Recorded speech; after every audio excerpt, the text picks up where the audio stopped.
একুশের আন্দোলনের মুখে হাসিনা এবং তার বোন দেশ ছেড়ে পালায় চলে গেছে। আমাদের এমন একটা অবস্থায় ফেলে দিয়ে গেছে, আমরা যদি ঐক্যবদ্ধভাবে একটা ভালো ইলেকশন করে এই দেশে একটি নির্বাচিত সরকার, গণতান্ত্রিক সরকার প্রতিষ্ঠিত করতে না পারি, তাহলে আমাদের দেশের স্বাধীনতা নিয়ে টানাটানি হবে, আমাদের দেশের সার্বভৌমত্ব নিয়ে টানাটানি হবে। আমরা আজকে এই যে খোলামেলা বসে ইফতার করতেছি, ভবিষ্যতে এই কায়দায় ইফতার করতে পারবো কিনা এ ব্যাপারে অনেক সন্দেহ আছে।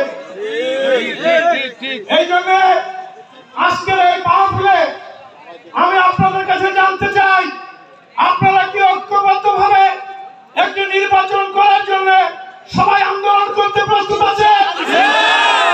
আমি হাত কম দেখতে চাই, উৎসাহ দেখাতে হবে ইনশাআল্লাহ। এলাকাবাসী, আমাদের সামনের লড়াইটা বেশ কঠিন হবে। এই জন্য আজকের এই দোয়া অনুষ্ঠানে আমরা খাস করে দোয়া করব, হে আল্লাহ, এই বাংলাদেশের লাখো লাখো মানুষের সবচেয়ে প্রিয় নেত্রী আমাদের মা দেশ নেত্রী বেগম খালেদা জিয়াকে সুস্থ করে তুমি আমাদের মাঝে ফিরিয়ে দাও। আমরা দোয়া করব, হে আল্লাহ, আরেকজন কিটা আসে আমাদের দেশে আসতে পারতেছে না, তাকে বিভিন্ন ভাবে বাধাগ্রস্ত করা হচ্ছে, তার সকল বাধা দূর করে আমাদের মাঝে তুমি ফিরে আসার সুযোগ করে দাও। আমরা দোয়া করব, আমরা একটু আগে যে ওয়াদা করেছি ঐক্যবদ্ধভাবে সেই ওয়াদা পূরণের জন্য মোল্লাহাট উপজেলা বিএনপিকে, সকল জনগণকে, দলীয় সকল নেতাকর্মীকে ঐক্যবদ্ধ করে একসাথে আগামী নির্বাচনে আমাদের নেতা নির্বাচিত করার জন্য আমরা লড়াই এবং সংগ্রামে মাঠে।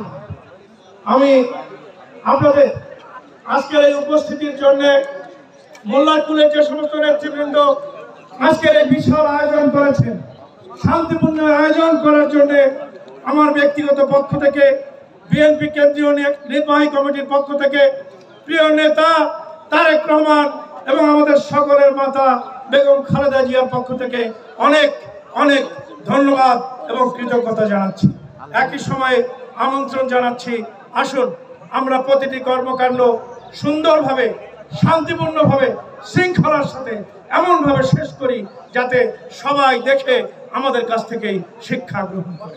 আমি আর কথা বাড়াবো না, আমরা একসাথে ইফতার করব, একসাথে দোয়া করব এবং আগামী দিনে একের সাথে বিএনপিকে শক্তিশালী করার জন্য মোল্লাহাট উপজেলায় আমাদের অভিভাবক নেতা, আমাদের আজকের এই সভার সভাপতি জনাব শিকদার জামাল উদ্দিন, শেখ শাহেদ আলী, চৌধুরী সেলিম আহমেদ, জাহিদ মিয়া, শেখ ইকবাল হোসেন সহ বিএনপি, যুবদল, ছাত্রদল, শ্রমিক দল এবং অন্যান্য সকল অঙ্গ সংগঠনের নেতাদের ঐক্যবদ্ধ করে এগিয়ে যাব, এই আশাবাদ ব্যক্ত করে আমার বক্তব্য শেষ করছি।